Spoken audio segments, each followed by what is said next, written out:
그렇게 무덥던 여름이 지난 주간부터 기세가 꺾이더니 이제 선선한 바람도 불고 또 우리 모두가 함께 계절의 변화를 실감하고 있습니다.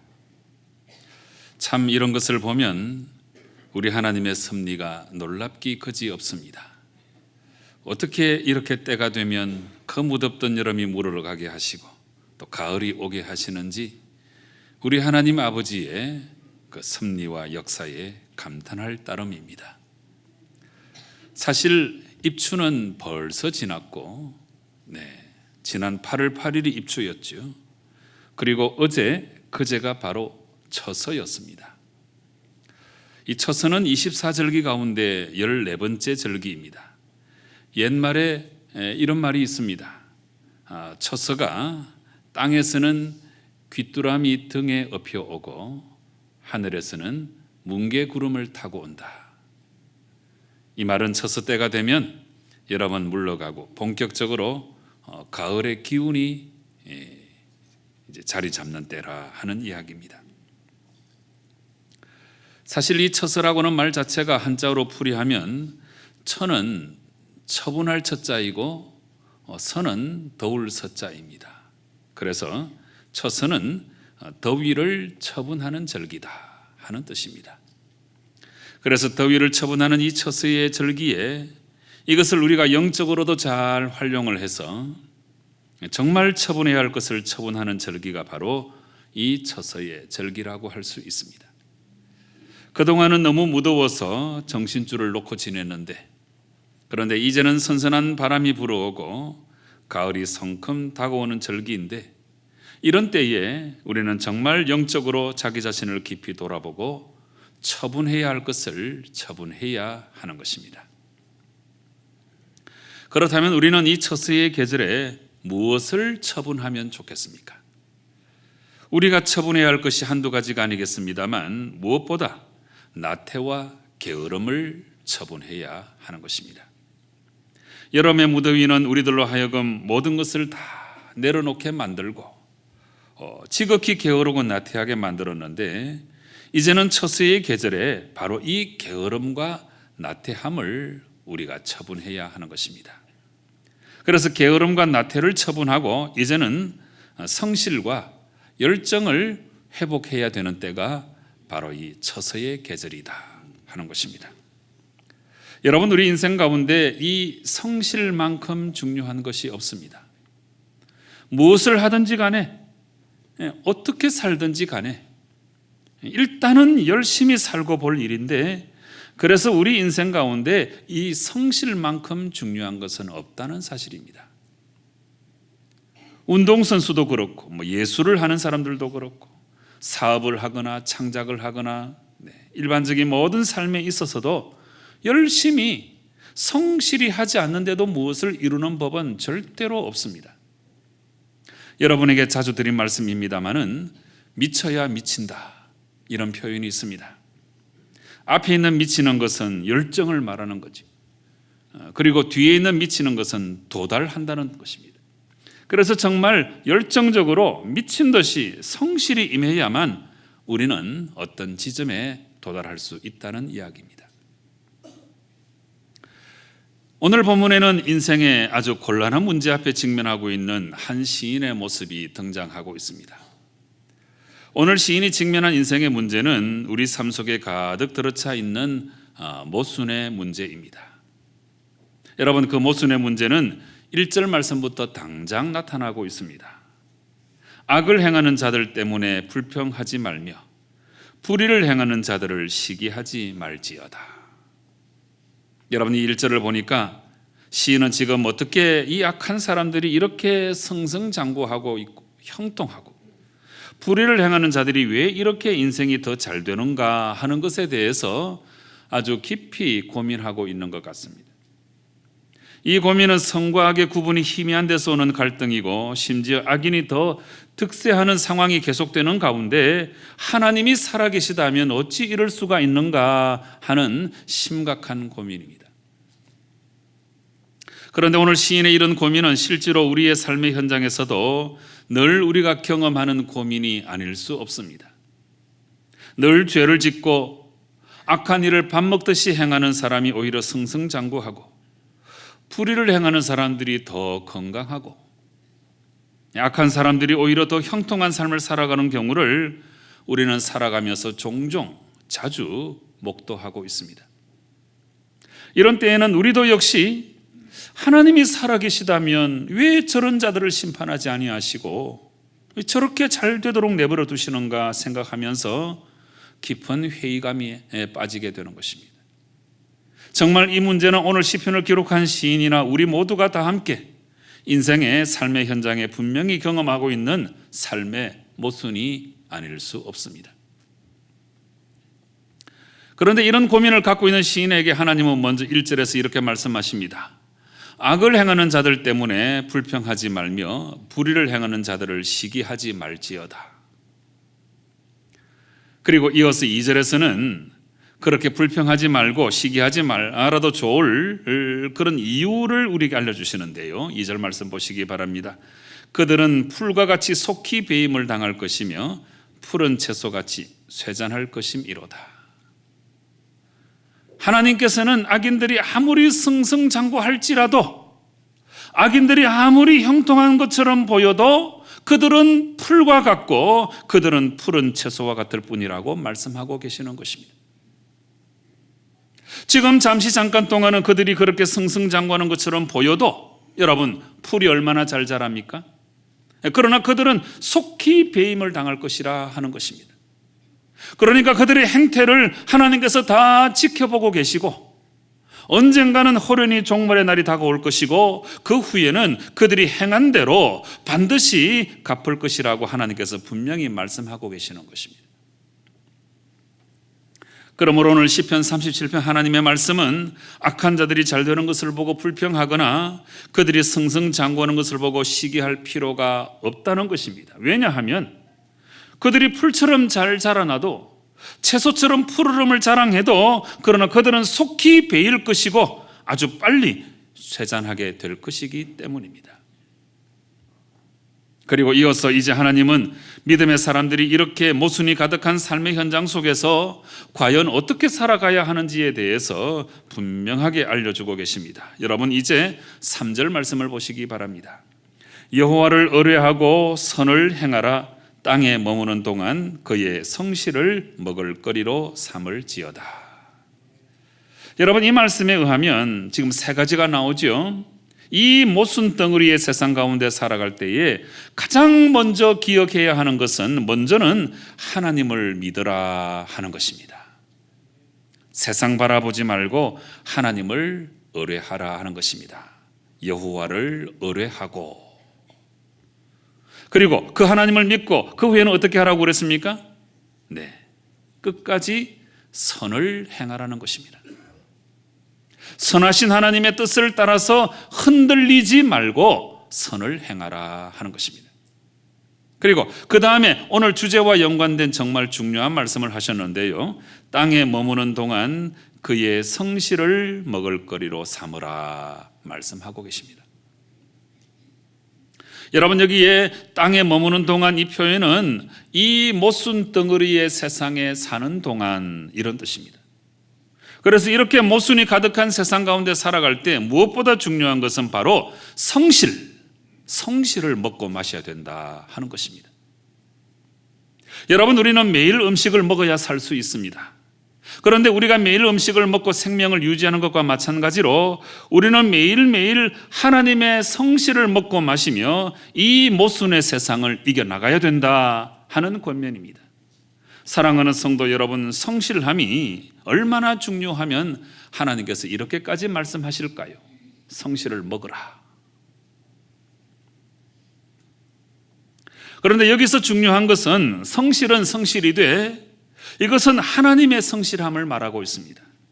다시 말하면 3절의 말씀은 하나님의 성실함을 먹고 마시라 하는 뜻입니다. 여러분, 우리 하나님이 얼마나 성실하신 하나님이신 줄 아십니까? 우주 만물을 만드시고 그 우주 만물을 섭리하시고 지금도 성실하게 하나의 흐트러짐도 없이 그 모든 것을 운행하고 계십니다. 여러분, 하루는 24시간이잖아요. 그런데 어떤 날은 23시간 30분이 되든지, 또 어떤 날은 25시간이 되든지 그럴 수도 있잖아요. 지구가 조금 빨리 돌든지 조금 늦게 돌든지 그러면 그렇게 되겠지요. 그런데 여러분, 우리 평생에 그런 날은 없습니다. 네. 아니, 지구가 생긴 이래 그런 날은 없었습니다. 1000년 전의 중세 시대에도 24시간이었고 3000년, 4000년 전 고대 시대에도 하루는 24시간이었습니다. 여러분, 이걸 그냥 그렇게 되는 것이라고 생각하지 마시고 곰곰이 생각해 보세요. 이게 너무너무 신기한 일이지 않습니까? 이게 우연이 아닙니다. 이것은 우연이 아니고 하나님께서 운행하시니까 1000년 전에도 3000년 전에도 지금도 하루는 24시간이 되고 있는 것입니다. 여러분, 지금 우리 지구가 태양 쪽으로 이 1m만 더 당겨가면 점점 더 이 지구가 뜨거워져서 모든 생물체는 그만 다 소멸될 수밖에 없다고 합니다. 반대로 태양에서 지구가 1m만 더 멀어지면 점점 더 지구가 얼어붙어서 이 지구는 사람이 살 수 없는 차갑게 얼어붙은 별이 될 수밖에 없다는 것입니다. 1000년 만년 지구가 태양으로부터 일정한 간격을 유지하는 것은 이것도 역시 우리가 그냥 그렇게 된 거라고 자연스럽게 생각하지 마시고 곰곰이 생각해 보면 너무너무 대단한 일인데, 여러분, 이것은 우연히 그렇게 된 것이 아니고 우리 성실하신 하나님께서 그렇게 세상을 운행하시기 때문입니다. 여러분, 이렇게 거창한 일에서뿐만 아니고 아주 세밀한 부분에도 우리 하나님의 성실함은 가득 차 있습니다. 시편 139편에 보니까 이런 구절이 있습니다. 1절부터 4절까지 말씀 한번 들어보세요. 여호와여, 주께서 나를 살펴보셨으므로 나를 아시나이다. 주께서 내가 앉고 일어섬을 아시고 멀리서도 나의 생각을 밝히 아시오며 나의 모든 길과 내가 눕는 것을 살펴보셨으므로 나의 모든 행위를 익히 아시오니 여호와여, 내 혀의 말을 알지 못하시는 것이 하나도 없으시니이다. 여러분, 우리 하나님은 이렇게 우리를 세밀히 아시고 우리를 다 섭리해 주셔서 오늘 우리가 이만큼 살게 되는 줄로 믿고 감사, 찬송, 영광을 올려드리시기 바랍니다. 여러분, 특별히 우리가 이 구원받는 일, 이 일에 있어서는 하나님이 정말 성실하신 하나님이시기 때문에 이 모든 일이 가능하게 되었다는 사실을 우리가 분명히 기억해야 합니다. 이 길로 가라 그러면 저 길로 가고, 저 길로 가라 그러면 이 길로 가고, 이것을 하라면 저것을 하고, 저것을 하라 그러면 이것을 하고. 네. 정말 한도 끝도 없이 유치하고 엉뚱하고 반항적이고 안타깝게 그지없는 우리들인데, 그런데 이런 우리를 하나님께서 놓아버리지 아니하시고 끝까지 성실하게 붙드시고 우리 길을 세밀하게 인도하여 주셔서 오늘 우리가 구원받은 하나님의 백성으로 이렇게 살아갈 수 있도록 만들어 주신 거예요. 그러므로 여러분, 모든 면에서 다 그렇지만 특별히 우리의 구원의 문제에 있어서는 하나님은 정말 성실하셔서 우리들을 오늘 여기까지 인도해 주셨다는 사실입니다. 사랑하는 성도 여러분, 우리 하나님은 어떤 하나님이십니까? 우리 하나님은 성실하신 하나님이십니다. 만군의 하나님 여호와의 하나님의 그 열심이, 바로 그 성실하심이 오늘의 우리를 있게 만든 것이고 우리를 구원해 주신 줄로 분명히 믿으시고 감사, 찬송, 영광을 하나님께 올려드리는 성도 여러분 꼭 되시기를 바랍니다. 주의 인자는 끝이 없고 주의 자비는 무궁하며 아침마다 새롭고 늘 새로우니 주의 성실이 큼이라. 성실하신 주님. 찬양 좋죠? 네, 이 찬양은 제가 신학대학원 다닐 때 처음으로 발견했는데 너무 좋아서 참 많이 불렀던 찬송입니다. 특별히 이 찬양의 가사가 아침 묵상할 때 너무 좋아요. 아침마다 새로우니 주의 성실이 크도소이다. 얼마나 가사가 좋습니까? 오늘 아침에도 하나님 나에게 역사해 달라고 기도하는 마음으로 아침에 일어나면 이 찬양을 제가 꼭꼭 불렀어요. 네. 여러분, 이 찬양은 예레미야 애가 3장 23절의 말씀을 곡으로 옮겨놓은 찬양인데요, 예레미야 애가 3장 19절부터 읽어보시면 이런 구절이 있습니다. 내 고초와 재난 곧 쑥과 담즙을 기억하소서. 내 마음이 그것을 기억하고 내가 낙심이 되오나. 여러분, 예레미야가 이렇게 말하는 것을 보면 그의 삶이 참 무던히도 힘들었던 것 같습니다. 모순 덩어리의 세상, 정말 힘들고 어려운 세상을 바라보며 예레미야는 깊이 탄식하였던 것 같습니다. 특별히 예레미야는 민족의 멸망을 예언한 사람이기 때문에 백성들로부터 오해를 많이 받아가지고 눈물을 많이 흘렸어요. 그래서 눈물의 예언자이고, 그 눈물을 흘리면서 마음이 너무 아프고 답답해서 예레미야 애가를 지어서 불렀던 거예요. 그러나 여러분, 예레미야의 탄식은 단지 탄식으로만 끝나지 않습니다. 21절부터는 이렇게 말씀하고 있습니다. 이것을 내가 내 마음에 담아 두었더니 그것이 오히려 나의 소망이 되어 사옴은 여호와의 인자와 긍휼이 무궁하심으로 우리가 진멸되지 아니함이니이다. 이것들이 아침마다 새로우니 주의 성실하심이 크도소이다. 여러분, 이 말씀은 정말 말로 다 할 수 없는 고난이 있다고 할지라도, 아무리 힘들고 어렵다고 할지라도 우리에게는 정말 확실한 소망이 있는데, 그 소망은 다름이 아니고 바로 성실하신 하나님이시다 하는 고백입니다. 여러분, 한번 생각해 보시기 바랍니다. 하나님이 한 번이라도 여러분을 섭섭하게 대한 적이 있으십니까? 하나님이 한 번이라도 우리의 삶을 대충대충 인도한 적이 있으신가요? 여러분, 하나님이 우리를 모른 척 한 적이 있으신가요? 그런 적이 없잖아요, 여러분. 사랑하는 성도 여러분, 정말 우리 하나님은 성실하신 하나님이십니다. 성실하신 하나님 때문에, 만군의 하나님 여호와의 그 열심 때문에 오늘 우리가 있게 된 줄로 분명히 믿으시기 바랍니다. 그러므로 우리 하나님이 이렇게도 성실하신 하나님이신 줄로 분명히 믿고, 이제 여러분도 하나님의 성실을 의지해서 날마다 성실함으로 인생을 살아가야 합니다. 여러분, 악인이 잘 되는 것 보고 불평하거나 혹은 시기하지 마시기 바랍니다. 하나님이 선악간에 다 판단하시고 성실하신 하나님이 우리의 삶을 다 섭리하실 것입니다. 그러므로 우리는 오직 하나님의 성실하심을 식물로 삼고 먹을거리로 삼고 우리의 삶을 묵묵히 살아가면 되는 것입니다. 바로 이것이 오늘 말씀을 통하여 모순 덩어리의 세상 가운데 살아가는 우리에게 하나님께서 간곡히 바라시는 것입니다. 성실한이라고 하는 뜻을 가진 영어 단어 신시어, 이 단어는 원래 라틴어 시네와 또 세레, 이 말에서 유래하였습니다. 시네 세레, 직역을 하면 왁스 없음, 이런 뜻입니다. 예나 지금이나 조각가들이 조각을 하다 보면 거의 다 완성된 작품을 그만 실수를 해가지고 어느 한 귀퉁이가 떨어져 나가는 경우가 종종 있었습니다.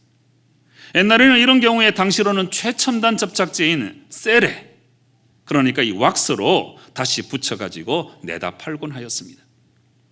이렇게 해놓으면 어찌나 깜짝 같은지 보통 사람들은 좀채로 알아차리기가 힘들었다고 합니다. 그래서 양심적인 조각가들은 자기 작품에 시네 세레 이렇게 써붙이고 거기에 서명해서 자신의 작품은 절대로 눈가림식의 땜질이 없었다 하는 것을 분명히 하였다는 것입니다. 여러분, 하나님은 예배당 안에만 계신 분이 아니시고 우리가 일하는 일터에도 계시고 우리가 살아가는 삶의 현장에도 분명히 계시는 하나님이십니다. 그분을 향한 우리 예배는 이 교회당 안에서만 국한되는 것이 아니고 우리의 모든 생활의 영역으로 연장되어야 하는 것입니다. 사랑하는 성도 여러분, 여러분은 하나님과 사람 앞에서 자신을 가리켜서 시네 세레, 왁스 없음이라고 자신에게 외칠 수 있는 성실한 삶을 살아가고 있습니까? 여러분, 이 이야기를 통해 우리가 알 수 있는 것은 성실함이라고 하는 것은 먼저는 자기 자신을 속이지 않는 것이고, 둘째는 상대방에게 대해서 진실한 것이고, 셋째는 모든 삶에 있어서 한결같은 모습으로 살아가는 것을 말합니다. 그리고 이 삶의 자세 위에 게으르거나 나태하지 아니하고 나의 일에 대해서, 나의 삶에 대해서 열정적으로 열심히 변덕스럽지 않게 한결같은 모습으로 살아가는 것을 가리켜서 성실이라고 말하는 것입니다. 요즘 최근에 들어서 젊은 교역자들의 모습에서 몇 가지 안타까운 모습이 있어서 제가 마음이 참 좋지를 않고 참 아프기도 하였습니다. 지금 현재 우리 교회에서 사역하고 있는 젊은 교역자들은 참 훌륭한 사역자들입니다마는, 그런데 이와는 달리 부임한 지 몇 달이 안 돼가지고 조건을 따라서 교회를 쉽게 옮겨버리는 그런 교역자들도 있었습니다. 이런 모습을 바라볼 때 제가 마음이 참 좋지를 않았습니다. 그래서 지난 6월 달 교역자 수련회는 이 문제를 가지고 제가 철저히 교육을 했는데, 그래서 우리 교역자들, 우리 전임 사역자들, 준전임, 파트까지 우리 모두 18명인데 제가 신앙 고백도 듣고 목회에 대한 생각도 써보게 하고 싹군 목자가 되면 안 된다고 말씀드리고, 그럴 생각했으면 차라리 목회를 그만두라고 제가 심한 말도 하고, 그래서 이 교역자 수련회 전체를 목회자의 소명과 사명의 문제에 다 할애해가지고 지난 6월 달에 교역자 수련회를 했습니다. 이 과정에서 이제 공석이 된 찬양 사역자를 뽑기 위해서 광고를 내고 면접을 보게 됐는데, 근데 이력서를 보니까 요즘 사역자들이 1년 만에 교회를 옮기는 거예요.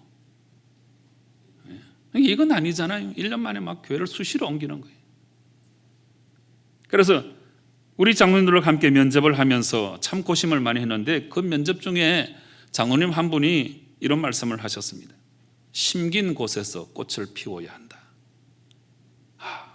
이 말씀을 듣는 순간에 제가 똑같은 생각을 하고 있었기 때문에 너무 큰 공감이 됐어요.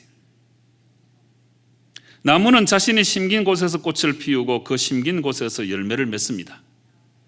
이곳에서 열매를 맺지 못하는 나무는 저곳으로 이리저리 옮겨도 열매를 맺지 못하는 것입니다. 이와 마찬가지로 사람도 자기가 처한 곳에서 정말 성실하고 묵묵히 자기 사명을 다할 때에 그 결과로 바로 그 심긴 곳에서 아름다운 꽃을 피우고 열매를 맺을 수 있게 된다는 사실입니다.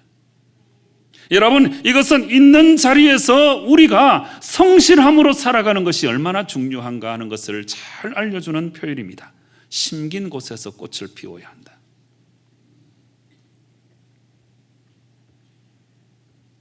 모든 일이, 모든 사람이 갑자기 온더탑 정상에 서는 거, 그런 거 없어요. 그런 거 없어요. 모든 인생, 모든 사업, 모든 예술, 모든 운동선수들 스텝 바이 스텝이 열심히 있는 자리에서 최선을 다하며 한 단계 올라서는 거예요. 한 단계 올라서면 또 열심히 다하고 또 한 단계 올라서 어느 순간에 온더탑 정상에 서게 되는 거예요. 이것을 요즘의 젊은 사람들이 너무 몰라요. 여러분, 지난 여름에 우리는 너무 더워서 진지함도 잃어버리고 성실함도 놓아버리고 그저 게으르고 나태하게 살아가기도 하였습니다. 물론 쉴 때는 충분히 쉬어야 하고 또 휴식은 재창조이기 때문에 우리가 일정 기간 반드시 휴가를 가질 필요가 있습니다. 분명히 있습니다. 쉬지 않으면 죽거든요. 어떤 사람이 노래 부르다가 죽었대요. 그 악보에 순표가 없었대요. 그래서 이 쉬는 것을 부정하는 것이 아니고 그냥 인생 전체가 게으르고 나태함으로 일관한다면 이것은 참으로 그 한 개인의 삶에 있어서 큰 문제가 아닐 수 없는 것입니다. 여러분, 지금도 밖에만 나가면 수많은 나무들이 있잖아요. 그런데 어떤 나무도 이 무더운 여름에 절대 게으르거나 나태하지 않았다는 사실입니다. 나무가 만약 나태했다면 그들은 이 따가운 태양빛에 다 타 죽었을 것입니다. 아무리 무더워도 나무의 뿌리는 물과 영양분을 빨아올리는 그 노동을 쉬지 않았습니다. 아무리 햇빛이 강해도 나무의 잎사귀들은 그 태양빛을 이용해서 열심히 광합성 작용하는 것을 결코 게을리하지 않았습니다. 여러분, 나무의 뿌리와 잎사귀가 아무리 무더워도 그 노동을 쉬지 않고 절대로 게을르지 않았기 때문에 이제 가을이 오면 모든 나무들은 정말 탐스러운 열매를 맺게 되는 것입니다. 사랑하는 성도 여러분, 여러분의 인생에 가을이 오면 여러분은 어떤 열매를 맺을 수가 있겠습니까? 가을 옵니다. 가을 와요. 특히 우리는 인생의 열매뿐만 아니고 하나님 앞에서 신앙의 열매도 꼭 맺어야 할 사람들입니다. 그런데 여러분, 그 열매는 우연히 맺게 되는 것이 아니고 어쩌다 보니까 맺게 되는 것이 아니고 진정으로 성실함의 결과라고 하는 것을 우리가 뼈저리게 기억을 해야 돼요. 그러므로 여러분, 결코 게으르거나 나태하지 말아야 돼요. 하고 싶다고 다 하고 놀고 싶다고 다 놀면 아무것도 이룰 수가 없습니다. 벤자민 프랭클린은 이런 말을 하였습니다. 정직과 성실을 그대의 벗으로 삼으라. 아무리 친한 벗이라고 하더라도 그대 자신으로부터 나온 정직과 성실만큼 그대를 돕지는 못하리라. 그렇습니다. 성실한 것이 바로 나를 돕는 것입니다. 성실해야 성공하는 인생을 살아갈 수 있습니다. 여러분, 성실해야 하나님의 뜻을 이룰 수 있습니다. 이제 오늘 본문에서 하나님은 성실한 사람들에게 이렇게 놀라운 은총을 베푸신다고 분명히 약속하고 계십니다. 여러분, 4절 말씀 보시기 바랍니다. 또 여호와를 기뻐하라. 그가 내 마음의 소원을 내게 이루어 주시리로다. 여러분, 이 말씀은 하나님의 성실로 먹을거리를 삼고 여호와를 기뻐하는 인생에 대하여 하나님은 마음의 소원을 이루어 주시겠다고 분명히 약속하고 계시는 것입니다. 그리고 9절 말씀 보시겠습니까? 네, 너무나 귀한 말씀이 기록되어 있습니다. 진실로 악을 행하는 자들은 끊어질 것이나 여호와를 소망하는 자들은 어떻게 해요? 땅을 차지하리로다. 이 땅을 차지한다는 표현은 11절에도 나옵니다. 그러나 온유한 자들은 땅을 차지하며 풍성한 화평으로 즐거워하리로다. 그래서 제가 세어보니까 이 37편 안에 땅을 차지한다는 이 표현이 모두 5번씩이나 나와요. 5번. 네. 무슨 뜻입니까? 땅을 차지한다는 것은 하나님께서 우리 인생을 꼭 붙잡아 주셔서 흔들리지 않는 인생, 요동치 않는 인생으로 삼아 주시겠다고 하는 하나님의 굳건한 약속입니다. 사랑하는 성도 여러분, 성실한 자가 땅을 차지하는 것입니다. 오늘 처서의 계절에 여름의 나태함, 게으름을 다 벗어버리고 하나님의 성실을 먹을거리로 삼아서 이 모순 덩어리의 세상 가운데서도 하나님만을 바라보며 성실하게 살아서 최후의 승리자가 되시는 성도 여러분 꼭 되시기를 주님 이름으로 축원합니다. 기도하시겠습니다. 아버지 하나님, 감사, 찬송, 영광을 올려드립니다. 모순 덩어리의 세상 가운데 살아가면서 악인이 승승장구하고 불의를 행하는 자들이 잘되는 모습을 바라보면서 우리가 마음이 아프고 안타까워하고 괴로울 때가 많이 있지만 오늘 말씀을 통해서 해답을 찾고 하나님의 성실함을 먹을거리로 삼고 묵묵히 살아감으로 말미암아 최후의 승리자가 꼭 될 수 있도록 역사하여 주시옵소서. 예수님의 이름으로 기도드리옵나이다. 아멘.